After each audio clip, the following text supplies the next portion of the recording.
Sounds of Stadia podcast, episode number 94, where you join myself, Chris, alongside my beautiful co-host, the man of many pixels, Mr. Richie. It's really warm, I don't like it. It is really warm. We're not going to get into the weather. We're not going to get into the weather. You're here, ladies and gentlemen, for, of course, episode 94 of the Sounds of Stadia podcast, where we round up all of the Stadia and gaming news for your listening or viewing pleasure, depending on where you tune in. It might be youtube.com/Sounds of Stadia, or it might be checking us out there in the digital cloud on all available podcast services. Don't forget to like the video, give us a subscribe if you are watching over on YouTube, and if you want to give this channel a little bit extra support, do click join. Join us as a member. Like over 50 of you do now. We wholeheartedly appreciate it. You're all awesome. And we'll give some shout-outs for some of our newest members just in a moment. But before all that, we do have a great show lined up for you all, as this is the longest-running Stadia podcast this side of Google Maps. It is up to episode 94, Richie. We're creeping ever so closer to that magic 100 mark. And we should probably start planning for some stuff. Yeah, we should. It's getting close. Yeah, it's getting a bit too close for my liking. Actually, no, it's not too close. But we've got a great show for you. As I said, we're going to be rounding up all of the gaming news. We're going to be talking about Assassin's Creed going online and huge. We'll be talking about that. We're going to be bringing you all of the gaming rated news for Stadia. We're going to be talking about pricing conversations, Richie. It's been a bit of a spicy one this week for getting the price right or wrong. We're going to be talking about CD Projekt Red purchasing a new studio and what it could possibly mean for the future. A couple of issues down the road with games not working, apparently, heading into last weekend. And, of course, we couldn't really start this episode without mentioning the football.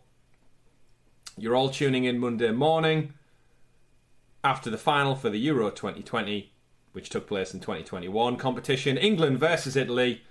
Two titans in the footballing world. Well done, everyone. Dare I be brave and go, fantastic England, you brought it home. Dare I be brave enough to say that right here and now. See, we should always disclose that we record these episodes early. A lot of you already know that.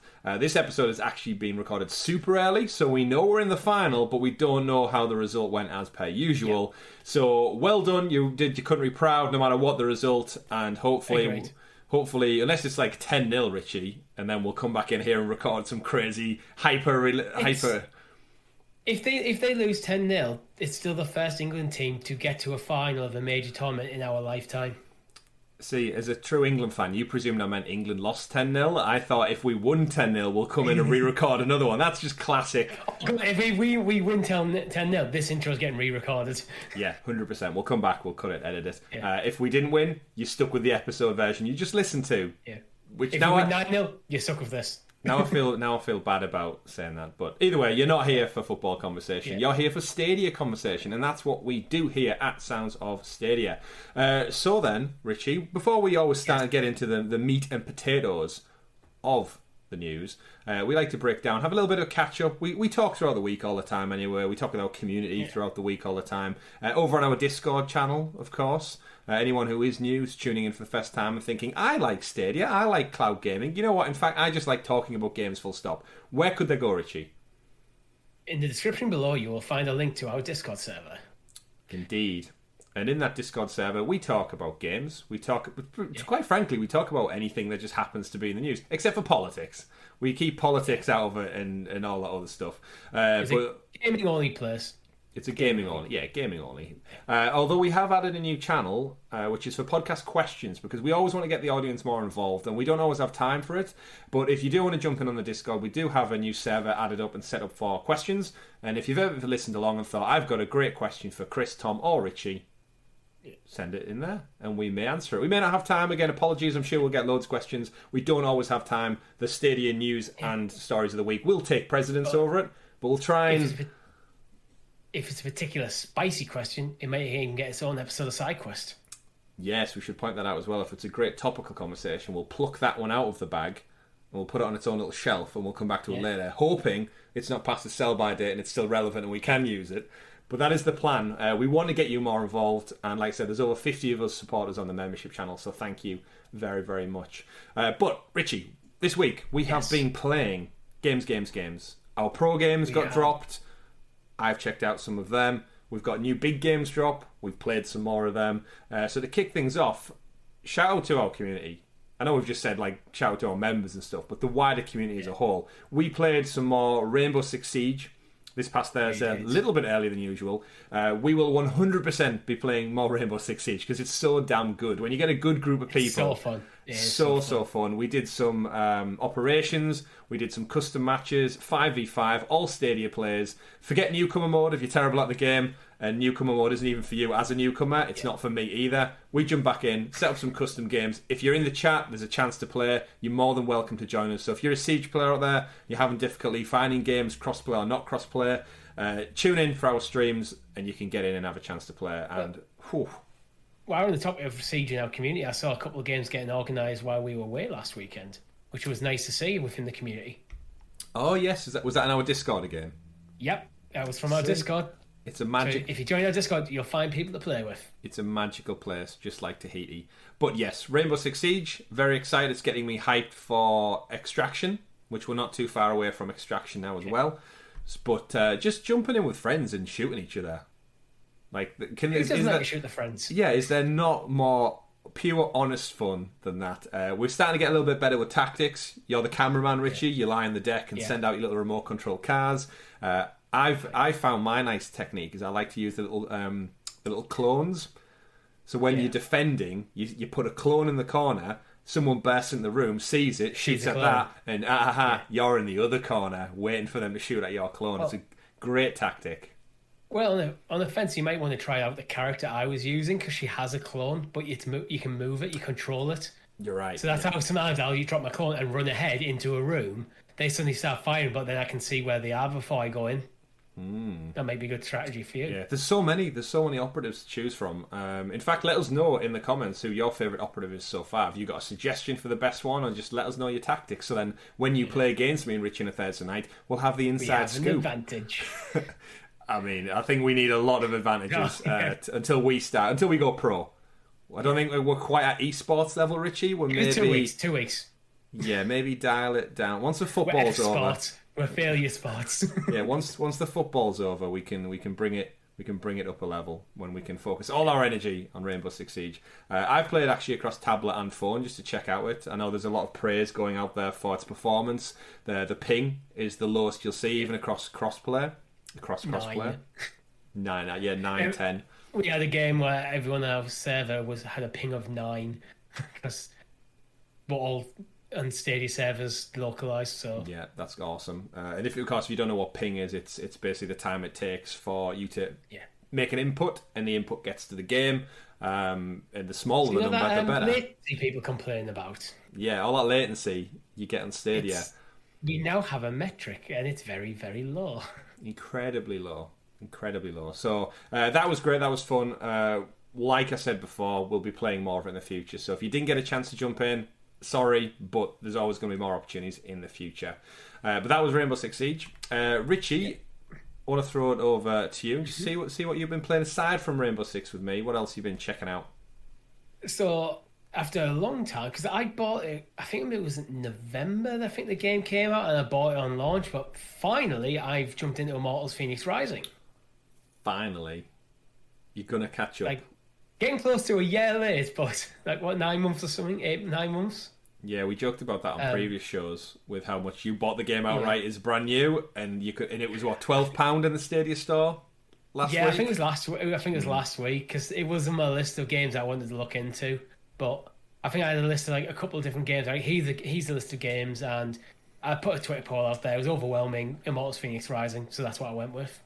Good, so and I'm loving it. Great choice. Yeah, go for it. After the end of last year, I was playing Cyberpunk and Valhalla, so I kind of got burnt out on big Ubisoft style open world games a bit.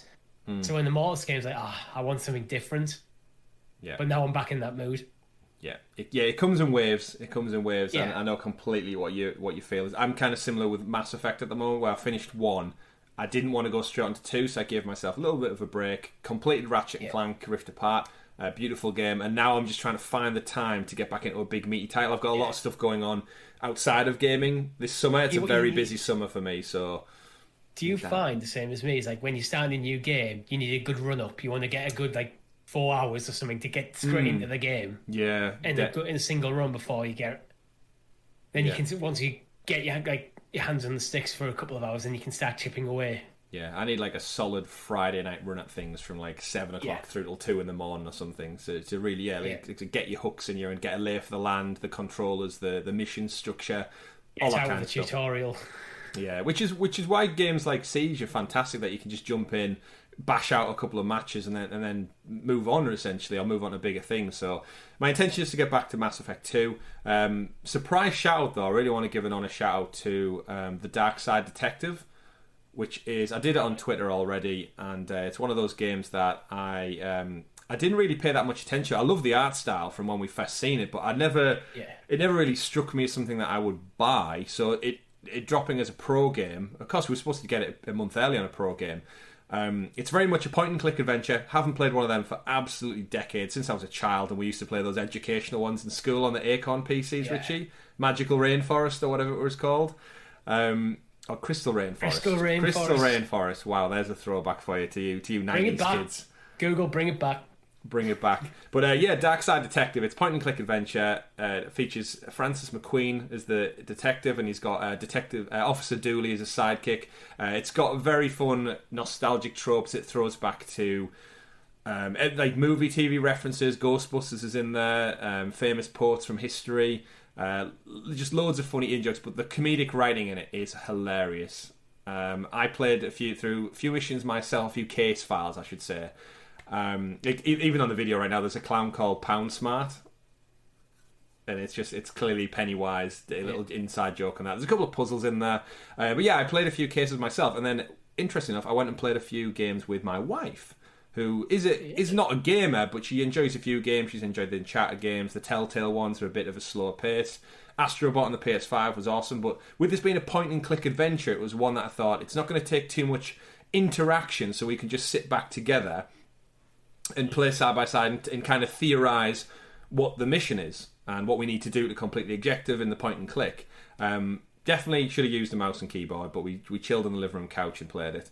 And the funniest thing we did is we gave everyone a voice, all the characters talking, and we did a voice each, back and forth, trying out every impression we possibly had in our repertoire. And Detective Dooley for me was an Irish police officer. And we just, I do a good Irish accent. I'm not going to do it here, folks, but it's true. We just went back and forth. We ended up making ourselves absolutely laugh with hysterics, and it was great. We got through 3 cases, gradually getting more difficult.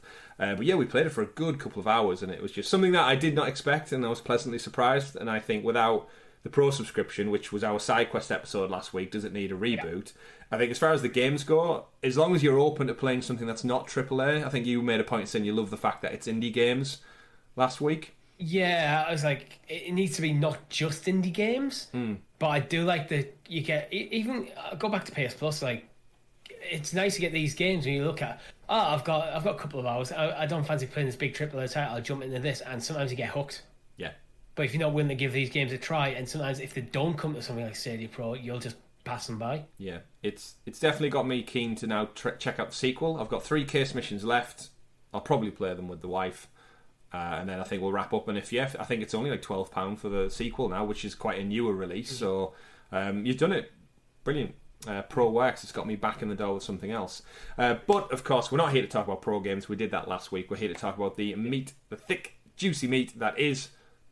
Richie? The super sexy special Stadia story segment. A.K.A. the news. The news, indeed. Not going to lie, completely forgot about that then. Did that? I saw that rabbit in the headlights moment again, where you're thinking. I almost expect you to sit back then and go, "Yeah, Tom, where's the? Oh shit, Tom, shit, it's me." Should we just always just edit in an old version of Tom, a different one from a different episode each week? No, I want you to embrace it and take it. I just need to remember to do it. Yeah, at least you got it right though. You got your words mixed up this time around. Yeah. So the news this week again, bit of a quiet one in Stadia news, but we've dug deep. Folks, we know you like your news. We try and make it as Stadia-centric as possible. We don't branch out and pull in PlayStation, Xbox and stuff. But if there is a chance it's coming to this platform, you're damn right we're going to talk about it. And Richie, that's what we've done this week. We're recording early. The community blog this week was an absolute empty bin of nothingness. So here we are to talk about all the news we've got for you. And the news this week is sponsored by our three newest members to the channel. We got 3 new ones this week, which took us over the 50 mark across our old Patreon subscribers and our members on the YouTube channel. So massive shout out to Lee Ellis. Can't remember if we shouted you out last week, Lee, so you get a double. If not, there you go, Lee Ellis. Stuart Garrard as well, Gerard Garrard. Apologies if I've got your name wrong there, but thank you massively for your support. And Adam Kinder, or Kinder, depends if he's feeling nice or not. That's what his name is this week. Thank you to you 3 gentlemen for joining us on our membership programme. You now get a lovely Stadia controller next to your name. The longer you're with us, it'll change colour. You'll go jump up through the ranks. You get access to our super stickers to use in our chat when we do our live streams. And more importantly, you get early access to our episode of SideQuest, which this week, Richie, what are we talking about? This week we are talking about EA Play and our predictions for it.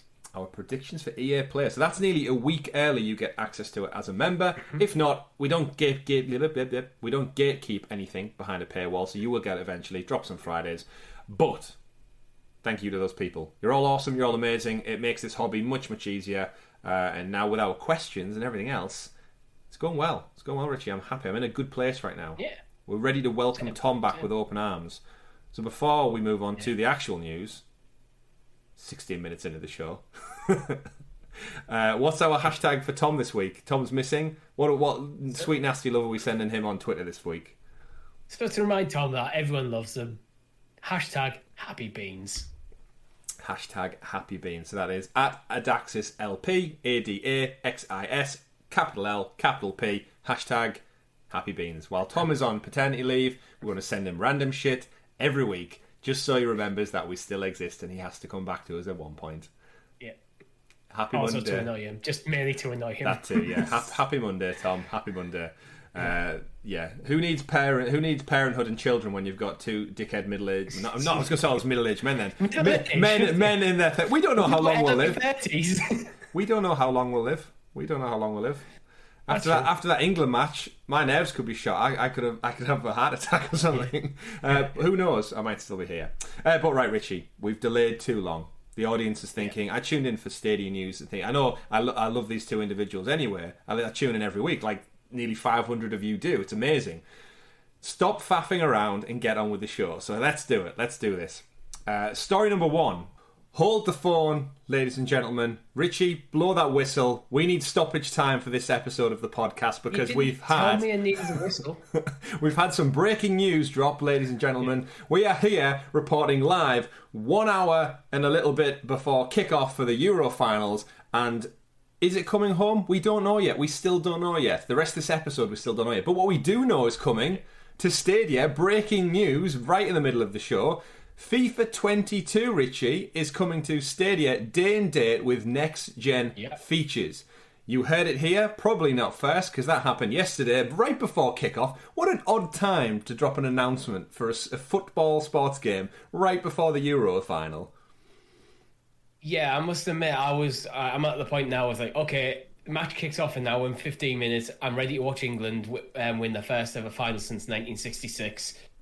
Oh, wait, the Stadia news, FIFA news, it's big news. You're looking out of time, put it that way. And not only that, we've recorded SideQuest already, which focuses on EA, and they have an EA Play coming up, which we expected FIFA to be heavily involved, and out of nowhere, Shadow Drop on a Sunday afternoon.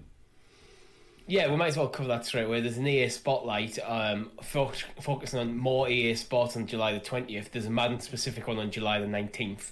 So that's where I was expecting FIFA news to come from. Yeah, so this not a random Sunday. Yeah, so this scuppers our our whole episode a little bit. So if the episode is end up being a little bit longer, that's great. On a positive side, we did talk about the Formula 1 news later on in the show. That's going to get cut from the episode completely now. 1, because the audio was messed up on it thanks to a Formula 1 trailer. 2, it's back up and running. So hey ho. Problem fixed, we can cut that out of the episode. But here we are, for FIFA 22, Richie.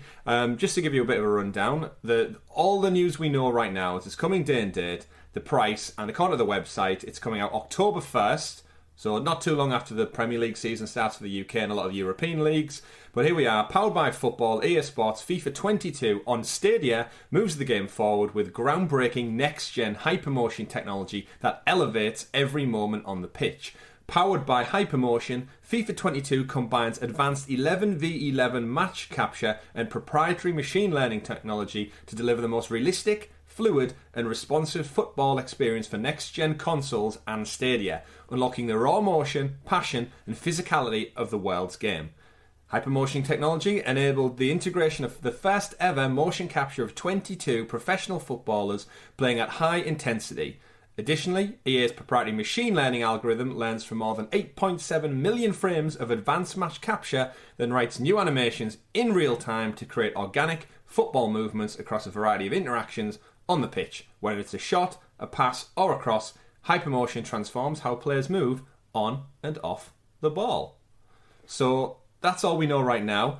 The biggest takeaway for me, we said very, very briefly before we started recording this little snippet, is it's in the same conversation with Next Gen. We've mentioned it on the show, yes, the podcast, but if you head over to EA's website, the main splash page literally says FIFA 22, powered by football, groundbreaking hypermotion technology, only on PlayStation 5, Xbox Series X and S, and Stadia. What a message to send out to those casual sports fans out there. So FIFA 22 isn't coming to PS4 and it's not coming to the Xbox One. My guess is it definitely is. Just the new hypermotion stuff is next gen. They would never leave. I was going to say, because that would be an absolute weird decision at this point when people are struggling to get their hands on these consoles. No, we're only going to bring up the new ones. It was never going to be missing out on like the PS4's 140 plus million install base. But crucially, we know we're getting the next gen version. Indeed we are, and we've got prices as well, because they are available to pre-order up on the Stadia store right now. Yes, and the standard edition is £59.99, and the ultimate plus limited time edition, the ultimate edition plus limited time bonus is £89.99. The limited time bonus, you receive an untradeable Ultimate Team hero item. You'll play 4 days early access. Untradeable Ultimate Team ones to watch items, some FIFA points, Ultimate Team of the Week player, Kylian Mbappe, loan item for Ultimate Team, Ambassador loan player pick for free Ultimate Team matches, career mode, homegrown talent, youth prospects with world-class potential. So if you're into Ultimate Team, like really into it, maybe the Ultimate Edition is worthwhile. I think for most people though, probably don't. I wouldn't bother. I personally wouldn't bother. I have no interest at all in the Ultimate Team. Yeah, same here. But we don't know much more about the game at this moment in time. The website in itself does showcase off the machine learning and the new motion capture stuff we've briefly mentioned there. It looks like they're going to do a refresh, as per usual, for Manager, Career Mode, Pro Clubs, FUT, a bunch of other things. Yeah. At the moment, though, it says coming soon. So my guess is this is in the bank for the EA Play event in just over a week's time. Yeah, I'm a big career mode fan, but sometimes EA come out and go, we're doing a bit of a refresh in career mode, and basically reskin the menus and give you what was the last time we got? It was the negotiations, like mini game thing, which is just literally slowed down the game. Yeah, so I'm interested in see what you've got. I'll be keeping an eye out on July the 20th to see what you're bringing, but until I see what your plans for career mode are. Yeah, I'm sceptical. But day and date, we know French superstar Kylian Mbappe is going to be the cover star as well. We learned that earlier in the week. But overall, Richie, great news. Yeah. Another day and date AAA game for the masses as well. All those sports fans out there. Great, love to see it. This, we presume, is that fifth final game. Again, if you go listen to our SideQuest episode, we break down all of that stuff about what we think EA are going to bring. We actually did theorise in the SideQuest spoilers FIFA was the next game in line, and this evidently has proved it. So hopefully it's not the last game we see. But I guess that's it for our little mini break. We've got to go away and prep for the actual real world football match, Richie, of our lifetimes at least.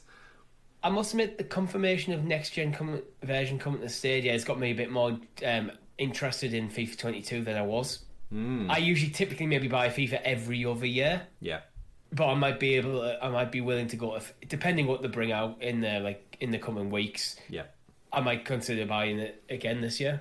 So we'll have to wait and find out. I'm sure we're going to find more about EA Play, and we are covering it on this channel as well. But thank you very much for tuning. Why am I ending it like that? There's a whole episode to go after this, Richie. What's the episode? Yeah, enjoy the rest of the show, folks. Like, subscribe, comment, let us know below if you are picking up FIFA 22 on Stadia, because, Richie, it might be coming home. It might have already came home by the time you listen to this, but FIFA 22 is certainly coming to Stadia, featuring next-gen features. Enjoy all that. Back to you, future Chris, I guess, or past Chris, whatever. Good luck, England. Bloomberg. But the article I'm going to pull from is the Ubisoft blog directly. Assassin's Creed is going bigger than it's ever gone before. So I'll read direct from the Ubisoft website. From its action-adventure origins to its RPG evolution, Assassin's Creed has shown how the decisions we make now, no matter how big or small, can influence the events of the future. After both Assassin's Creed Odyssey and Assassin's Creed Valhalla shattered records, we find ourselves in that very moment where we know the decisions we're making for the franchise now will impact its future for years to come. Along with our announcement of new content coming for Assassin's Creed Valhalla, whoop whoop, more Valhalla content, we wanted to share some key updates on the talented and creative minds that will be working in collaborative efforts cross-studio structure between Ubisoft Montreal and Ubisoft Quebec that will guide, grow and evolve and define the overall future of Assassin's Creed. That includes an important upcoming alien development project codenamed Assassin's Creed Unity. So the new cross-studio collaborative structure will be led by, I'm not going to try and pronounce the name, someone called Mark, who will serve as executive producer and across the whole franchise, but essentially is one of the founding members of Ubisoft Quebec, and he's been involved in all sorts of stuff. But in a nutshell, Richie, they're giving, they're combining essentially Quebec and Montreal, two of the people behind Origins and Odyssey, so kind of the ones who rejuvenated Assassin's Creed into what it is today. And they're giving them it to say, like, go make Assassin's Creed for the future, long term. And to read again from the article, this change means we're also evolving along with the video games industry. The pandemic, working from home, fundamentally changed the way we produce games, giving us a moment to reflect on our organisation. Assassin's Creed was born within the walls of Montreal and the studio that built the incredible foundation for the franchise with immense skill and creativity of its teams before Ubisoft Quebec even took the lead on Assassin's Creed Syndicate and Odyssey. So rather than continue to pass the baton from game to game, we profoundly believe this is an opportunity for one of Ubisoft's most beloved franchises to evolve and more integrate in a collaborative manner that's less centered on studios and more focused on talent and leadership, no matter who they are within Ubisoft's team. So most importantly, Assassin's Creed has been developed by multicultural teams, etc., different backgrounds, the kind of message you get at the beginning of every game. So in a nutshell, they've done these three games, the kind of reboots, Origins, yep, Odyssey and Valhalla. All been well received. Very well received, gangbuster numbers.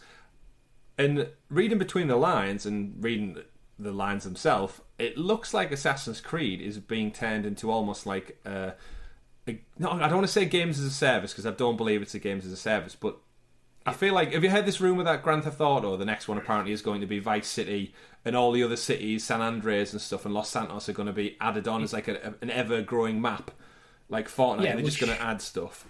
I think that works really well for Grand Theft Auto. I'm not sure that works for Assassin's Creed, personally. Yeah. So, I mean, that's the blog post. I've trimmed bits out, but what's your take on this? I've seen like people banding about, oh, it's going to be like a games as a service stuff, but nothing you've just read actually, I think, points in that direction. From what they've been doing is Montreal and Quebec have been alternating which game they release for the last couple of releases. Mm-hmm. But I think what they've done is, what they seem to be saying is, instead of alternating studio and just going like, you do this one, we'll do that one, you do this one, you'll do that one, it's like, let's just pull resources and all focus on the one game. Yeah, in a way. I think that's a really good idea, to be honest. Because one of the things Assassin's Creed is, not so much recently, but in the past has come under criticism for, is trying to annualize the franchise. Or it feels like, even Valhalla, I think you mentioned things like character models, apart from key characters, looked a bit shoddy. And now what they're saying is, we've now effectively doubled the size of our team working on the next game in the franchise. But that might mean that there's bigger delays between them, potentially. But I think most people are going to be okay with that. Yeah, because we've seen them slow down a bit. Obviously, it was getting to a saturation point with Assassin's Creed where we were having yearly installations installments. It was yearly yearly installments, but it was also, especially on PC, came along with just completely bug hell. Like Unity on release on PC was unplayable. There's stuff like that. That was the bad days of Ubisoft. Yeah, they stretched themselves too thin, I think, and got a bit over the top. They got obsessed with the idea of the franchise has to be annualized. So regardless of condition, just chuck it out. That's what seemed to be the case for a while. Yeah. But Ubisoft moved on from that. Yeah. So and this seems to be the next step. So you think this is because again we don't really know much detail on it. People are theorising as you do from that article, from what they've got, and from what some of the other news outlets have pulled through.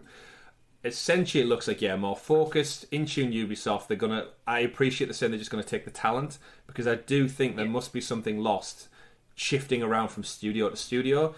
They obviously have an overarching umbrella to try and pull the narrative threads together, but anyone who's played an Assassin's Creed game will know the narrative is getting a bit hectic right now because they jump all over the place. It's quite convoluted, and the thing is, it's almost like what we've seen. If you go back to the MCU as a very good example, is you've had a couple of people at the top, Kevin Feige, directing the way the franchise has evolved. This is the progression. Then different directors have worked under them.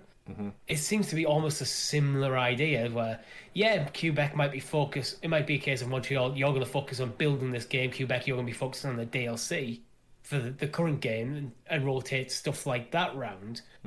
But by basically almost semi-merging the studios, you've got like a couple of people now at the top of the franchise, and it's very succinct. Like, we're controlling this entire franchise now. It's not going. You're not going to be like, okay, it's time to start planning the next game. Give Quebec, Montreal, give Quebec a ring, see what they were doing, what their plans for going forward are, because they'll all know it. So everyone should be on the same page. So I think this could be a really good thing for the franchise. Yeah. So digging a little bit deeper then, so the Bloomberg article does state that the Assassin's Creed franchise will still be released via multiple games within their own creative teams. Yeah. But they're going to be connected in some way by Infinity. So it sounds like we're not going to get away from the bi-yearly iteration. So I don't know about you, but I fully expect an Assassin's Creed game for next year, like back end of 2022. Yeah, like it might instead of every other year, it might be every 3 years. It might still be every other year. But the fact that they're saying they're connected, but there again, Odyssey, Valhalla, and Origins are all connected. I think they mean in a similar manner to what Activision are doing with Call of Duty. I think the way they're saying the blog post about the way the industry's changed, and anything they do now has to reflect what's going to happen in years to come. This game sounds like it's still a couple of years out, but what I think they're gaining is Warzone is ever present. It has a season pass, but then they still have their yearly Call of Duty's drop. Oh, right. So I think there's going to be Assassin's Creed Infinity, whatever this looks like. There's still going to be bi-yearly like campaign modes essentially, and they're all going to feed in. So, for example, if Infinity already existed right now, Richie, and you picked up Assassin's Creed Valhalla, things you do in Valhalla will affect your character potentially in Infinity. So right, I'm with you. So if you're a huge fan, and you know like Ubisoft does with all its other games, like you get a Valhalla tag in Rainbow Six Siege for your gun, it's like a little trinket. I think it's like that. Every year you get, maybe the game is planned to run for 5 years, 5, 6, 7 years, and every year you get a new season pass, which adds new content, progresses the story. Yeah, and it's not just at the moment. I know you very much like the DLC for Assassin's Creed, but it's very much side content that is. Yeah. Apart from the occasional thing, I'd say Atlantis was pivotal to the overall story, but it's largely trivial side stuff. Yeah, so it's just like, okay, he's your next big chapter in this content. What's the word I'm looking for? They've turned it into it's serialized. Yeah, it always has been in a weird way. It's episodic. They turned Assassin's Creed episodic. Yeah, so in a very different kind of way. Yeah, which it kind of gets me excited because you were saying there about the DLC. You're not usually one for jumping back into the DLC. I've only done it more recently. I went back in Origins, kept me coming back it was like every few months I went back to Origins because it was a beautiful game. It's one I feel like I've favoured it over Valhalla if I'm honest, and possibly even Odyssey when I think back in hindsight. But that was great, and then Odyssey did the same thing, and then Valhalla not so much at the moment, because I think there's just so much other things to play, and I play on Stadia now as well, and there's so many games we get flung at us.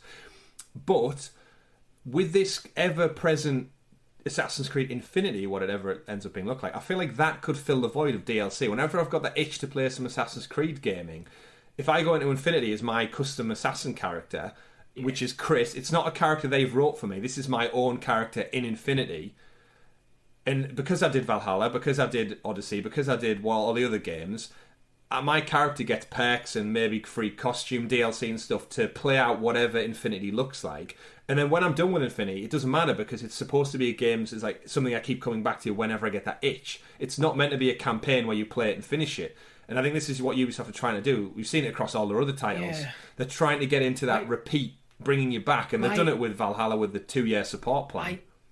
I don't like the sound of that personally, because I like to play a game as much as I want to play it, then move on. I don't want to, like, I haven't played in about 3-4 months, then jump back in and what's this character? How does it play again? Yeah. Like, because they've brought a new story. I would rather them actually not do DLC full stop and put more effort into releasing new titles rather than, because unless DLC, because usually for me, by the time for something like Assassin's Creed, you're looking 60+ hours by the time you've rolled credits. Yeah. And that's assuming that you're not doing all the side content, which is a significant piece of time to spend on a single game. That might be a month's worth of gaming. So usually by that time that's up, I'm ready to move on. So I was like, I don't want to just keep going back to the same thing over and over again. So I'm ready to move on. So like then the new DLC comes out. I'm probably not that interested at that point. Yeah. So it might be a couple of months before I'm interested again. About that point, I look and go, but then I have no idea how to play the game, what the character was doing, all that sort of stuff.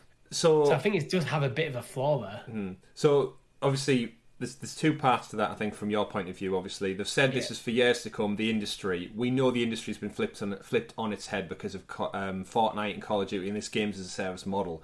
I don't think this is for us as classic video game players who love a campaign, in and out, finish the game, done.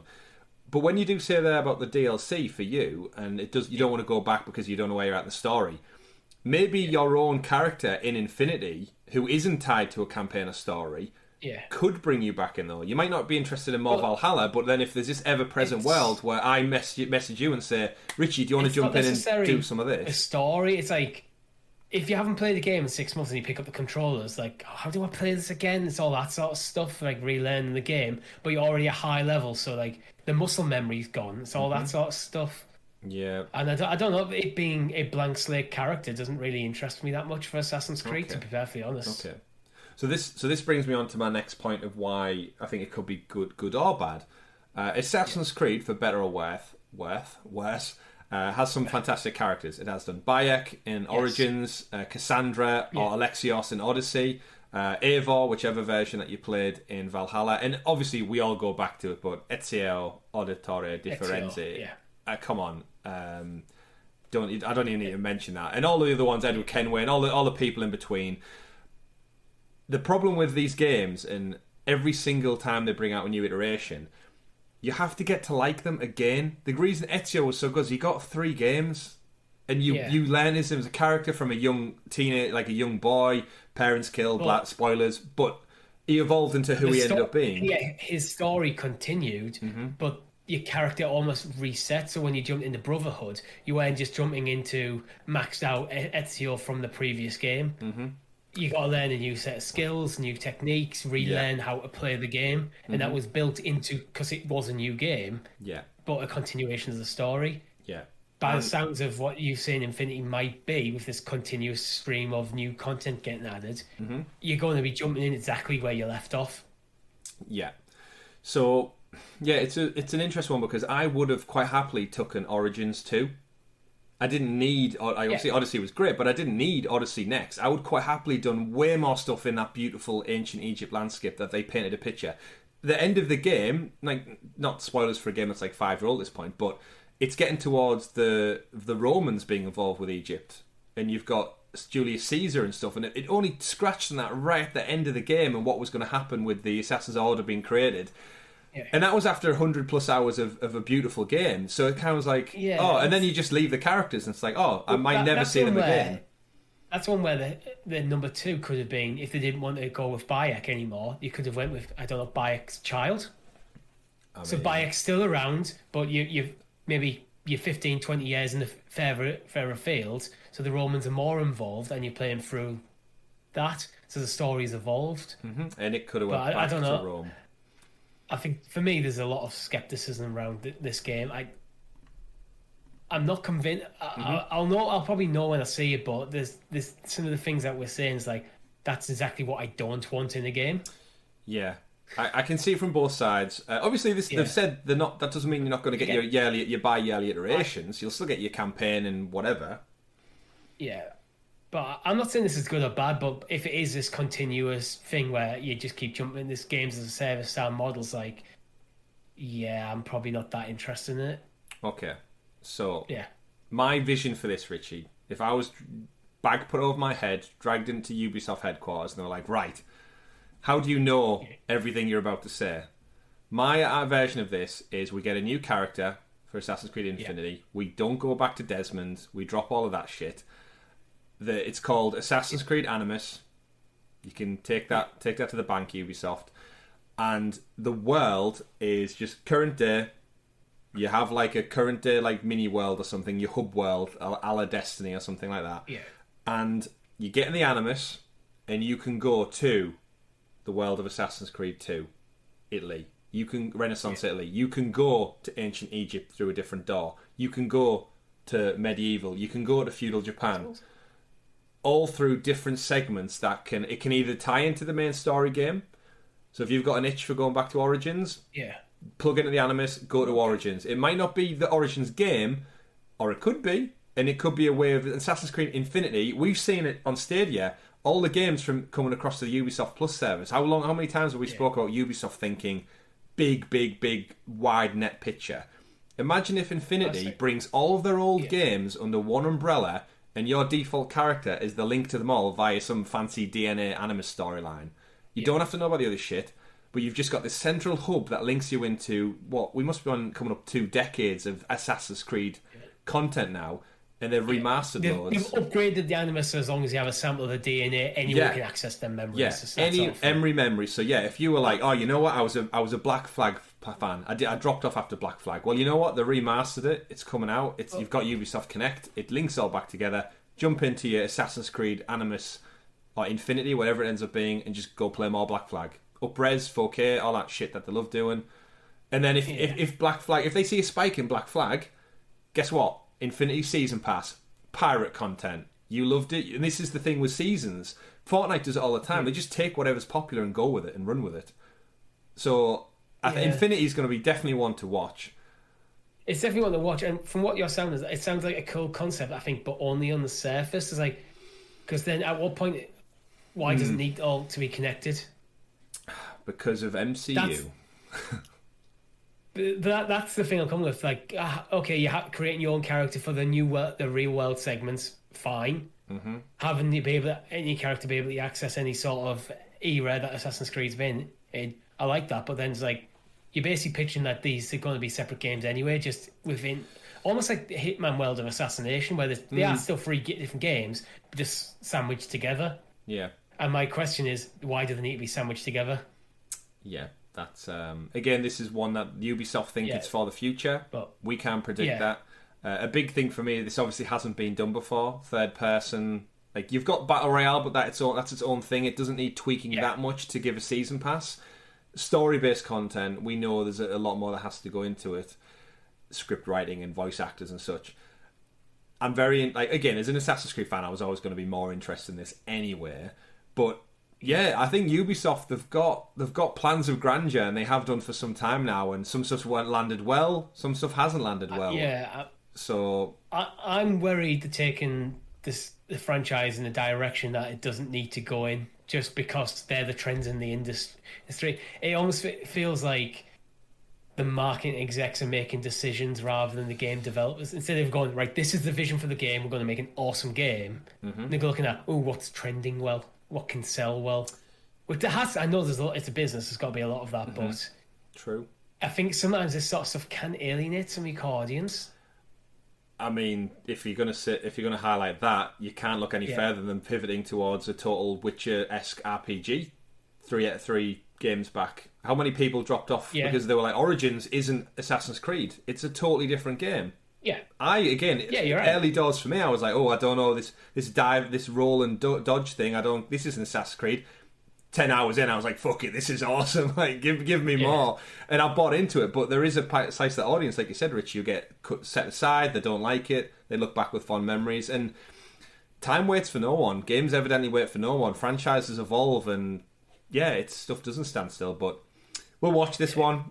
I think it's obviously a shoe-in for a Stadia title, right? I'd say so, yeah. I mean, it's Ubisoft, so it's a shoe-in.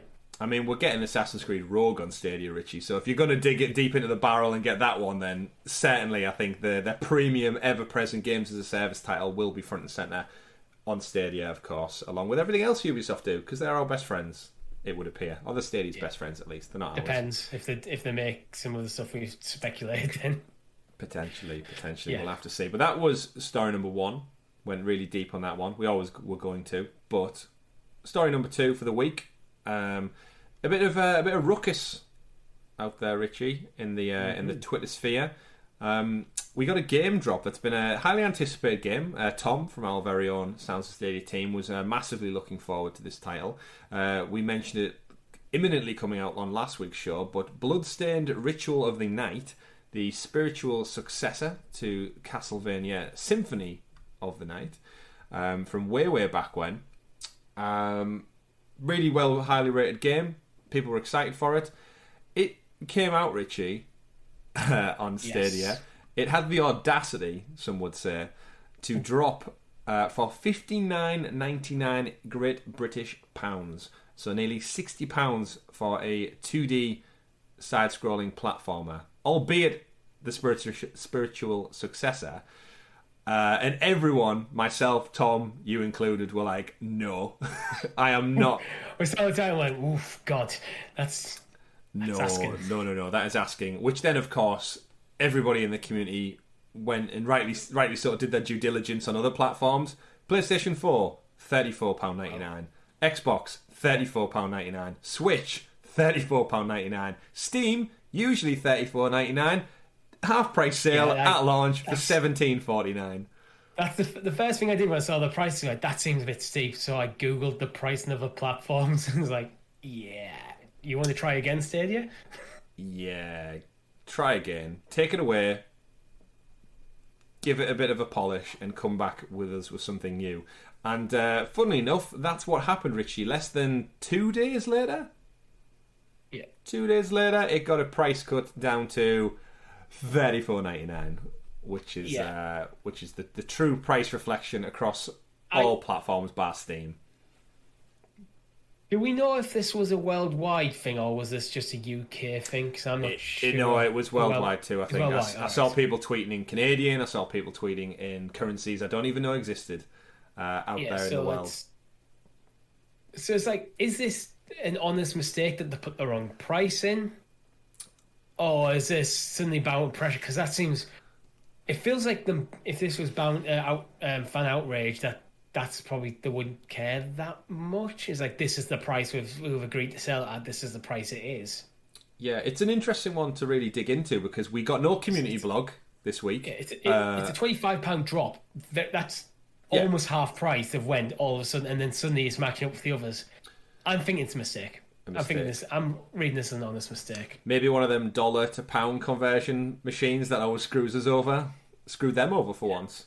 But yeah, I guess we'll probably never know. But as I was saying there, we didn't get a community blog on Tuesday, as per usual, because it was 4th of July in America, United States. Shout out to our American friends. I don't know if we said Happy 4th of July last episode, so I hope you had a great time with friends and family celebrating your very own Freedom Day, of course, from us lot. Him specifically, he did it. Me. But yeah, hope you had a great time. But funnily enough, Stadia, a little bit annoying in a way, is they said the Stadia blog couldn't get out because of the short week. Stadia exists outside of the United States. Again, because there's a bank holiday, you could have scheduled a blog post to go up. I mean, Well, we discussed in our WhatsApp group. It's like we take a break every year over Christmas, and we still publish content in that period because we pre-record it. Yep. And And Twitter's scheduled to put posts Yeah. up. And again, I don't want to make it a whole big thing, but it just as a global business, I feel like the Twitter account very much sometimes forgets that there's players all across the globe. And saying like, oh, there's no community blog because we've had an extended weekend. I don't think as a global business that can be an excuse to not inform. I think this is where other platforms and stuff have, like Ubisoft have different. They have Ubisoft UK, for example. They have a UK dedicated one. Yeah. Dedicated Ubisoft, so any news that's UK specific can come through. So it's like, well, I think with this being focused in America, the people who work on it, it's America. It's not fault. I don't think it's any fault of their own whoever handling the blog nowadays. Oh no, definitely not. They're just it's their bank holiday. It's their days off. They're like days off, and I think it's more of an organizational thing. They just need to realize as a whole, like, well, actually, you can make sure this is written before your break, and we'll just schedule it. Yeah, just post it or something, whatever. But in regards to the price, we don't know if it was a mistake because there was no blog to say Bloodstained Ritual of the Night is available now for $34.99. Everyone would have went, well, hang on a minute, in the store it's £60. That's clearly an error. Yeah. What I am curious to know, if anyone out there, viewers, listeners, purchased the game for full price, have you had an automatic email refund, or are you just gonna if you don't know about the news, if you don't read the news, if you're not like us who stay tuned in, you could have just spent £60 a game that got a half price discount almost 2 days later. Without digging into it, I did see that some people from over on Reddit are saying that again automatic refunds or partial refunds. Yeah. So I think Google are addressing the situation, but if you have bought the game for full price, check your bank account, check your statements, reach out to Google if you need help. If you need help, indeed. But interesting one. I have to ask Richie, $34.99. Will you be buying this game? I wasn't going to buy the game full stop, so no. Oh, okay, harsh. Tom, well, it's not. It's just I know. Games for you. It's like Tom, of course, said we reached out to Tom, who does still exist, of course, and he also will not be buying the game at $34.99 still. Yeah. Again, for me, I don't know whether it's the way I've just been conditioned, but for a 2D side-scrolling platform, I'm not paying $34.99. I picked up Death Stranding for £10 in my local supermarket the other day, and I just think... If you're big into your Metroidvanias, for a brand new Metroidvania that is received very well, I don't think it's necessarily a terrible price. But for someone who isn't big into the Metroidvanias, it's a bit steep for me. But there again, if it was £20, I probably still wouldn't be buying it because it's not my sort of game. It's not a game I can't remember looking at going, I really want to play that. Yeah. So I would have predicted sub £20 would have been the sweet spot, like $18.99. Again, it's a 2D side-scrolling platformer that. Barring a stale on Steam, it's price match with every other platform, so I don't think you can complain that much. That's just how much the game sells for. If it sells at all. But I guess we'll never know. Let us know in the comments below if you did pick up the game for full price, or let us know if you're still picking up even though it's dropped down, or you're not. Yeah. I'm very curious to know how it does. So let's dig on to the next story. Third story of the week, Richie. CD Projekt Red, makers of The Witcher 3. Yes. Or all the Witchers, I guess, not just The Witcher 3. And of course the ever-troubled Cyberpunk 2077. Of course, runs fantastic on Stadia. They've acquired a new studio, so Canadian Digital Escapes Game Development Studio in Vancouver have been picked up. Both companies have been in a close cooperation since 2018, and it looks like they've finally put a ring on it and purchased them. Yeah. Not really much more to dig into. They haven't given us any information about future projects or anything.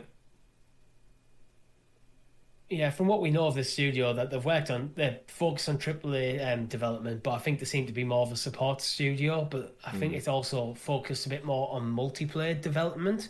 And we have to remember that Cyberpunk was planning to have a multiplayer game, so I'm guessing that's their involvement with Cyberpunk, was probably working on the multiplayer stuff. Yeah, free multiplayer. And now they've been brought under CG Projekt Red banner, full stop, properly, and excited to see what they come up with. Yeah, I mean, who knows what Cyberpunk's going to end up being in the long term? Will we look back on it in 10 years' time and it'll be revered as a classic like The Witcher 3 very much is? But this is obviously CD Projekt Red maybe spending some of the many, many millions they still made, regardless of how it was received upon launch. It only just recently came back out on PlayStation 4, even though we should point out, when you open up the description, it says you recommend to play this on the PlayStation 4 Pro or PS5. So even the newer version that's gone up on the digital stores for PlayStation still suggests you do not play it on a PlayStation base, which is crazy that it's still allowed. But we don't have to worry about that here in the cloud, of course. In terms of the games, though, I'm guessing this is them just understanding that maybe their workload on Cyberpunk got away from them, and it took them a long time in development, and they still didn't get it finished on time. And I think this is a way of them expanding, not only outside of Poland, which is probably good for business. You've got a global brand, you ideally need a global business. So moving to the other side of the world in Vancouver adds a different dynamic to your team as well. And they've also talked about having like a couple of different temples to the CD Projekt Red banner of different series, probably The Witcher, probably Cyberpunk, and maybe a few others. Mm-hmm. But from Digital Escape Studios' website, there's on the About Us, they're saying some of the things that bullet point is video game console and PC game development, multiplayer gameplay programming, combat and mission design, animation, production tools and pipelines, cloud services, analytics and R&D. So a bit of everything. So yeah, you do a bit of everything. But the big one the two that stand out for me is multiplayer and cloud servicing for this. Yeah. So maybe they're going to be a support studio, or maybe they're going to be a studio that focuses on one of the titles. Who knows? Let's see. Let's see indeed. So time will tell. Probably won't find out for another 2 or 3 years yet. I think they did give the roadmap for, it was like patch 1, 2, 3, 4, all the way to 1 million, and then I think there is it's either they give about 1 million roadmaps though, because they kept pushing dates back. Yeah, multiplayer was this year if I'm not mistaken. I might have been early next year. I think that might be scrapped. I don't think they'd scrap it. That seems like a risky thing to go back on. So then anyone who bought the game for some crazy multiplayer, it's got scrapped. Was it the single player that maybe scrapped? Like DLC? Reading from Tech Radar from March 2021, it looks like Runners of Night City won't be able to team up after all, as Cyberpunk 2077's multiplayer follow-up has been cancelled following a strategy update. So yeah. Wow. Ooh, okay. I mean, I don't think anyone bought that for multiplayer, but I would have liked to see some kind of multiplayer Cyberpunk. Yeah, like the world's beautiful. I really enjoyed Cyberpunk, and I didn't have too many issues when I played it. A few bugs, but you finished it, right? Yeah, I wrote credits. Wow. Didn't do all the trophies and stuff, but it's a game I probably will go back to as well. Interesting. Well, let's see if it has the same coattails as The Witcher 3 had, because quite frankly, if The Witcher 3 came out on Stadia now, I'll be all over that. And just Cyberpunk can stay at the side. For me, they need to completely fix everything broken with that game to a standard where people give it almost like a No Man's Sky redemption. Go, oh yeah, it's Cyberpunk is finally good before they start bringing on new content. With it, just how sullied it has been, it's received quite well in the Stadia community and parts of the PC gaming community. Yeah, but on consoles, especially PlayStation, it's looked upon very unfavorably. So they need to fix that reputation before bringing out new content. Yeah. Otherwise, you're just going to get, why are you bringing out new content for a crap game? That's a fair point, yeah. Of course, PlayStation 5's Xbox Series X weren't that out in the wild at the point of launch as well. It launched the same week of, so now there's millions more out there. But they're still hard to get your hands on. Those damn silicon chips. We'll never get. And the world's moved on from Cyberpunk as well. Yeah, that too. You're not in the zeitgeist anymore. So all the people who didn't have a PS5, who had a PS4 and then couldn't buy the game, or managed to buy the game and it was a broken mess. Mm-hmm. Are you winning them back over? Only time. That's a hard ask. It's possible, but it's hard. And it's not cheap. Speaking of not being in the zeitgeist anymore, though, obviously we said we were going to dig deep for some stories that may be Stadia specific this week. This one's kind of more in your wheelhouse, Richie, as someone who's checked out, was completed E3 recently, and you've also played one of the trials. Well, we should say that trials. So I'm gonna say it now, and then we'll go to the Retcon ritual. So I don't know. Actually, we'll have to do the Retcon ritual first before I say it. So do the Retcon ritual. I'll hand it over to you. What have we? This is the longest Retcon ritual in the existence of the show. 94 episodes we're up to now. And we're all three of us members of Sounds of Stadia guilty for this, and potentially even some guests. The viewers as well. None of you has called us out on this until it was only today, as we're pulling this story together, that I realised we've been calling it the wrong bloody thing since we started talking about trials. Yeah. Because it's Legend of Heroes Trails. It's AI, not IE. We've been reading it wrong for months. Yes, in fact. We must have been speaking about the Trails games over a year ago. So probably, yeah. Since Trails. Mind Can't believe blown. we did that. Go check it, everyone. Look at the Stadia source articles, look at everything. I've been calling it Trials of Cold Steel for as long as I knew those games existed. Because one, Trials of Cold Steel sounds like a badass name for a game. Trails of Cold Steel, not so much in my opinion. But yes, it's spelled Trails, which is trails, not trials. Yes. My word, Richie, how have we let that one slip for so long? I don't know, but we corrected it eventually. We may not be punctual, but we'll get there in the end. Hashtag Sounds of Stadia. Yeah. Also, punctual, grammatical, two different things, which obviously one of them we're worse at. In terms of correcting ourselves for when punctual. That's true. And so the kind of news pertaining to these two games, and the reason it blipped on our radar is Trails from Zero and Trails from Azure, confirmed for Western release. It is and PS4. Trails into Reverie. Oh, another one, Trails into Reverie. Yeah. So these games have been out for a while. They've just been over in the East, so they've never came over to the Western gaming world. These game announcements, very, very brief, officially titled Trails from Zero, Trails from Azure, is a duology, and then you said is there two more or one more? There's Trails into Reverie. So the Trails games, The Legend of Heroes is the overarching title. Then it seems to be the Trails is a sub-series in that, and they are continuous games, so it is like they are kind of episodic, but episodic in the idea, the JRPG, so you could probably put 100 hours into each episode. Yeah. We already have Trails of Cold Steel 3. We know 4 is coming. Then there's also 2 PSP games that are getting ported forward. Legend of Heroes Trails from Zero and Trails into Azure they were initially launched in 2010, 2011 on the PSP, and they're getting ported forward. We don't know if they're coming to Stadia yet, but there's a good reason to suspect they are. And then also Trails into Reverie was a 2020 initial release, and that is getting ported to the West in 2023. Okay. And on top of that, there's Legend of Heroes Kuro no Kiseki, which seems to be another series in the Trails game, from what I can tell, is getting launched in Japan this year, but there's no announced Western release for that. So, in a nutshell, it's a lot of games. a lot of games, obviously not confirmed for Stadia, but with the relationship they've now got with it's Famicom, right? The developer, I believe, Famicom. Neon Falcom. Falcom. FALCOM. Right. So the fact that we've got the two most recent ones, we got the East games as well. Yeah. We theorised at the time we think Stadia are making a big play for the kind of the JRPG market, bringing them games over into the cloud, of course, because these games don't exist currently anywhere in the cloud. And could Stadia be a great home for that, especially with how in Japan they're very much more about their on-the-move tech. We know how well the Switch has done. The Vita's done better there than most places. Mobile gaming is huge in Japan because they just like being on the move, it would appear. Yeah. And these being in the cloud could be fantastic.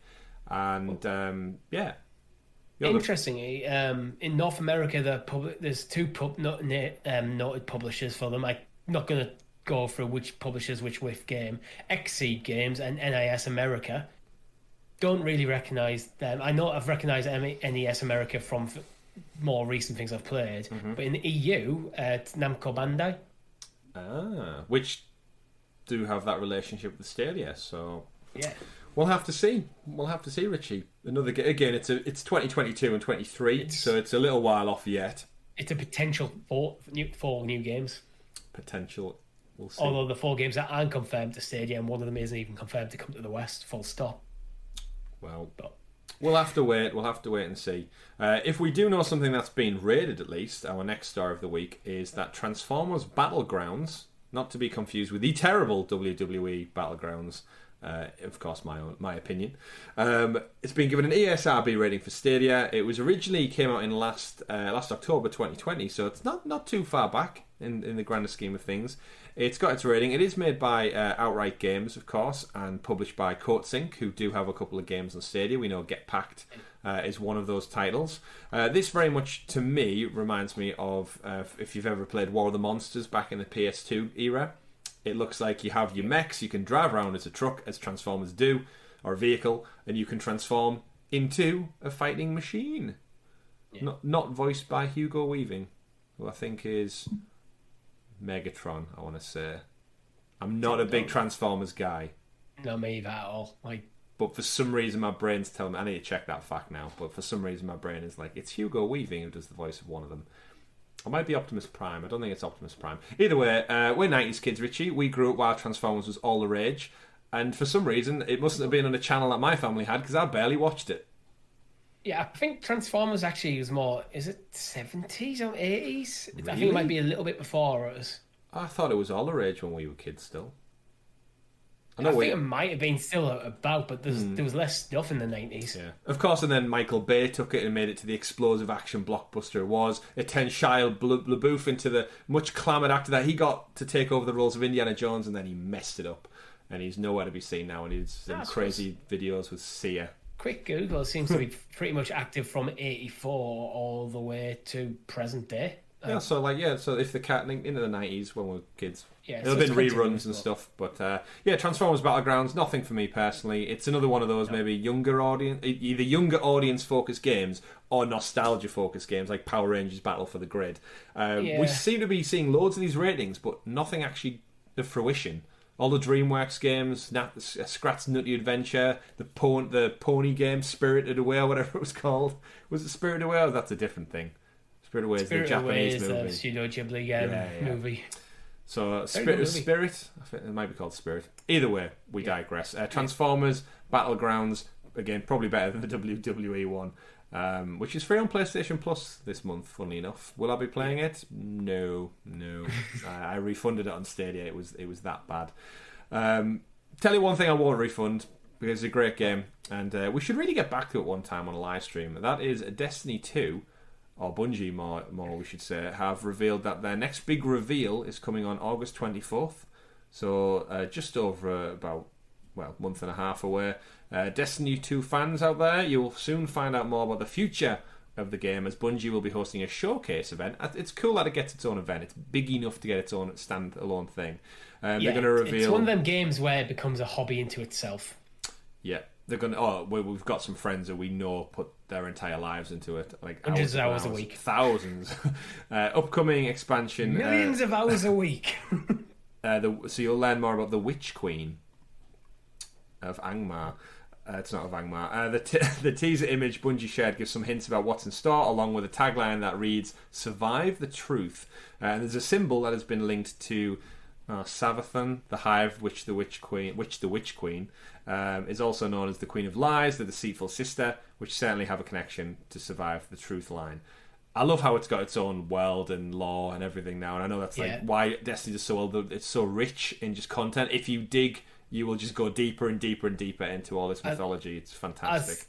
As someone who used to play World of Warcraft quite extensively, I know what that sort of level of lore is all about. Like, if you don't know it, you read stuff, it's like, I have literally no idea what I'm saying here. Yeah. But if you know it, you're into it. So we should also point out, any Destiny players out there will know that the Witch Queen content was delayed to 2022 earlier this year, partially because of COVID-19 impact. The studio, of course, had been looking about maybe shifting to annual expansions instead.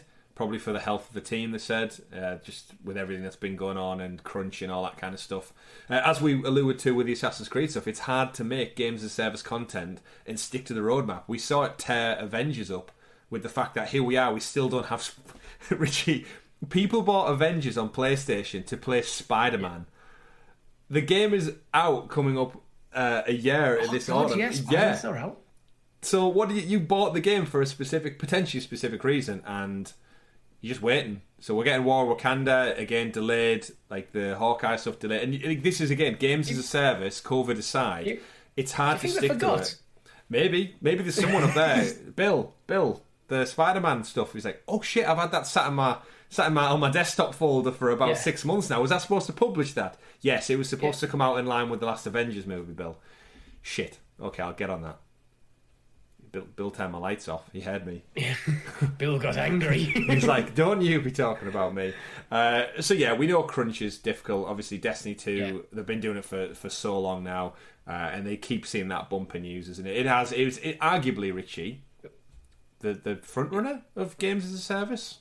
I can't think of anything that predates Destiny. That was like, obviously, World of Warcraft. I'm talking console. Yeah, that's the thing. Is like games as a service is something that came about later as a way of describing like things like MMOs. Because for a long time, Destiny resisted the title of MMO, but it is clearly an MMO. You're right there.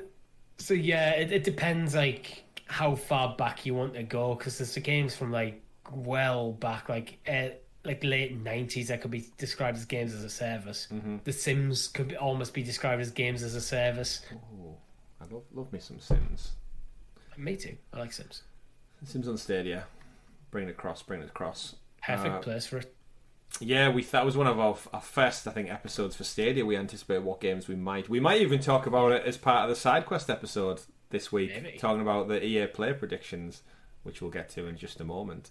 But they should be everywhere. So yeah, Formula 1 2021 is down. 2020 is down. 2021 doesn't exist as far as Stadia is concerned. So that's a big shame. It's a big miss. Again, we've said before we'll worry about annual franchises and not making their way across year on year. Again, if FIFA doesn't come, which we theorise it will be, but if it doesn't come, that'll be a big miss again.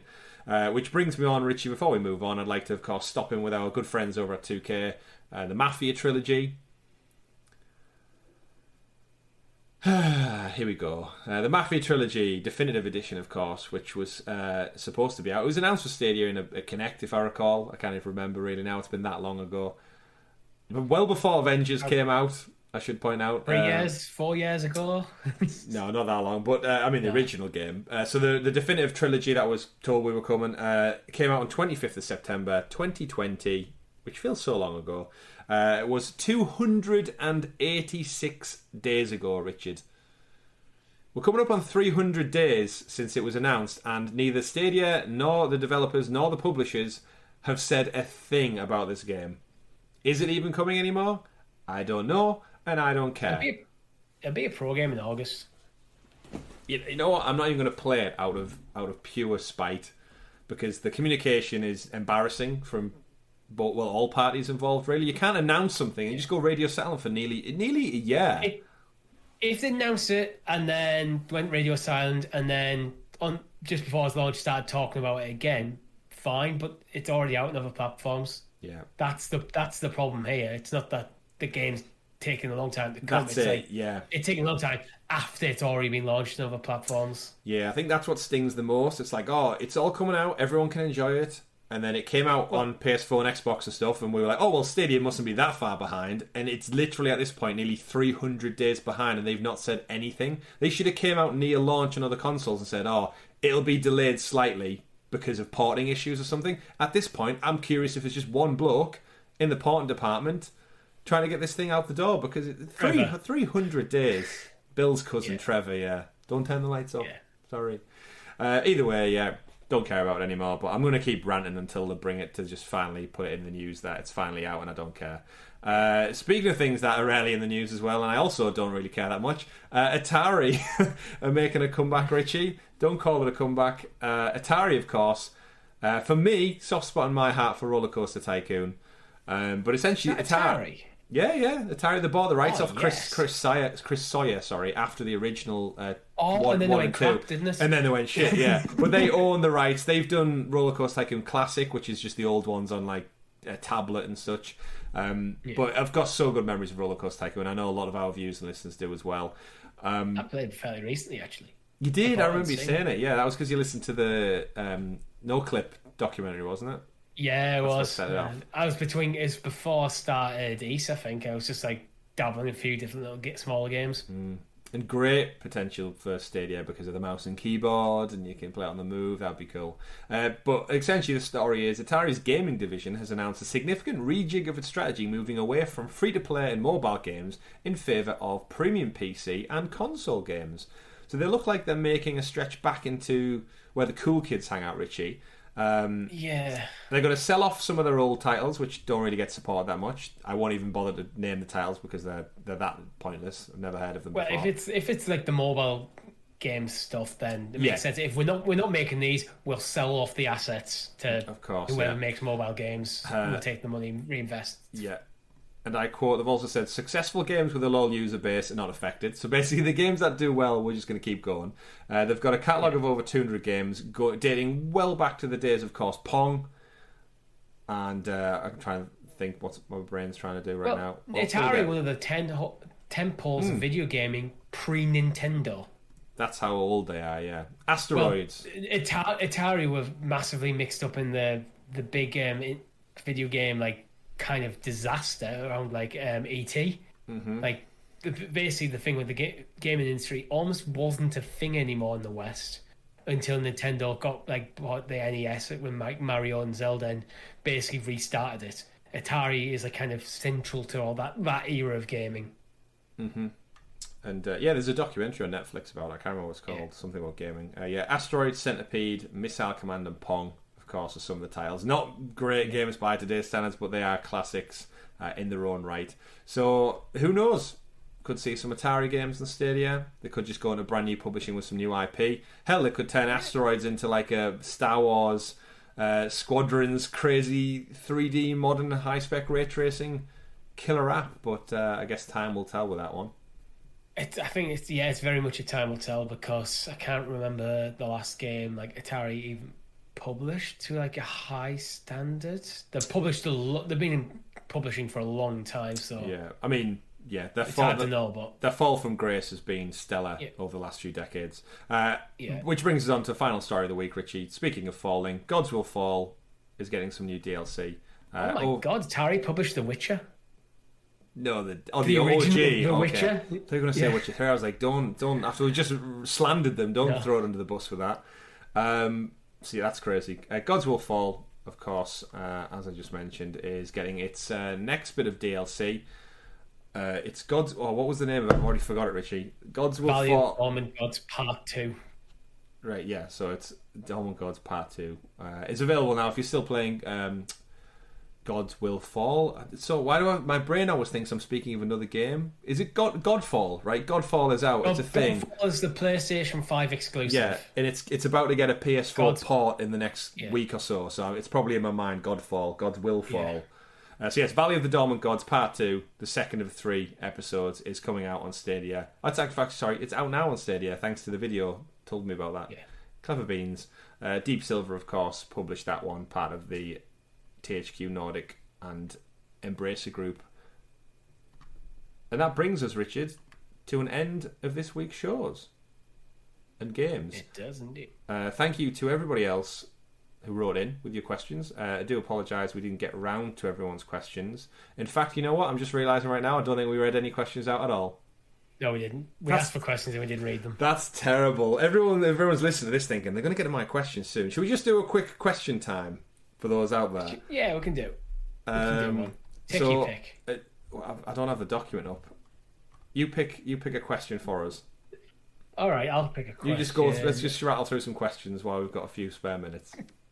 Right, because it was kind of linked to a story we did earlier, I'm going to read when I find it. Fabled Alpaca wrote in, do you think it's fair that some games on Stadia have a higher price point than other markets?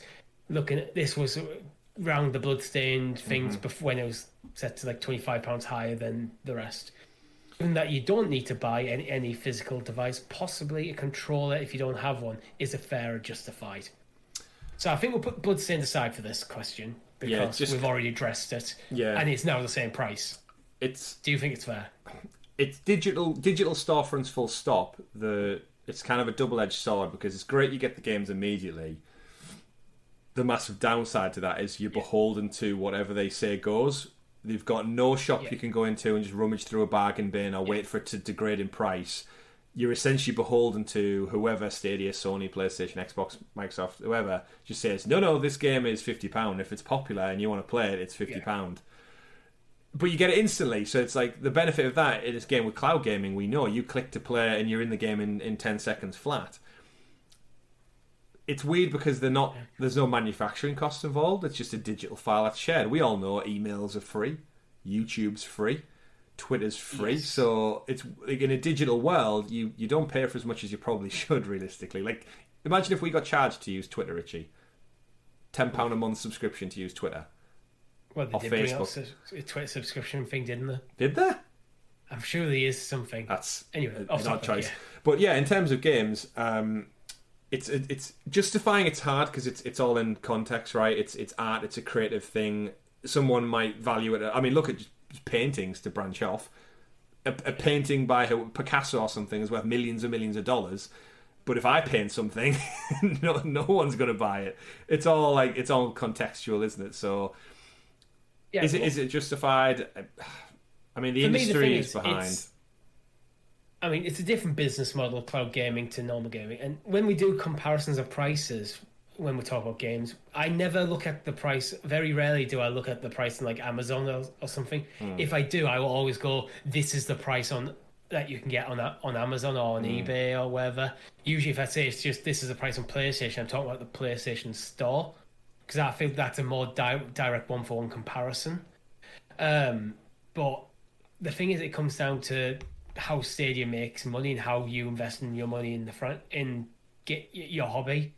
Mm-hmm. With PlayStation, you have to go £400-500 up front for the hardware before you can start buying games. Mm-hmm. If you go with the disc version, which is actually the reason I went the disc version, is because I cannot take opportunity of like things like Amazon sales. Mm-hmm. If you go digital only, you have the same issue with Stadia, and you're just beholden to the price of the single marketplace. Yeah. So for me, it really depends, and it depends on what the difference in price is. And I like to stay away from sales as well, because sales happen at different times in different marketplaces. So at the moment, as we know, Bloodstained, it's on sale on Steam. But if you're not in that ecosystem, if you don't have a gaming PC, then it being on sale on Steam doesn't matter. It doesn't change how you can buy that game. Yeah, there's no like level playing field. It's an interesting one because it's not regulated by anyone because it's their own digital storefront. It's similar to Apple and the Google Store on your phone. That you just pay the fee, and I know Apple get loads of shit and Google do for charging app creators like a percentage cut, and if you don't pay it, you're not in their app store, but they own the store, so they kind of make the rules. So I'm sure in 10 years' time there's going to be all legal legislation and governments are saying like consumer advocacy and all that kind of stuff. I think gaming's largely managed to get by largely self-regulated in a lot of things. In mobile phones are ubiquitous, so everyone has them, and that's why like more Apple than Google actually, because Android's open source, so you can literally load on a different storefront if you want. Very true. Apple getting a little on the fire because if you have an iPhone, you have to have the Apple Store. You don't have a choice, and everything has to run through that. Therefore, what they set the price at is it is what it is. Yeah, it's that's an why interesting one. Fire a lot from governments. Mm-hmm. But then at the same time, I think like, well, that's capitalism. Like, it's their store. They made it. It's up to them to do with it what they wish. If someone came to my house and said you can't have your couch in that corner, you need it in that corner because of some rule, I'd be like, get lost, mate. Yeah. So I think for me, ultimately, I don't think it matters that much if it's a similar price and you're paying a bit more for a cloud version. Mm-hmm.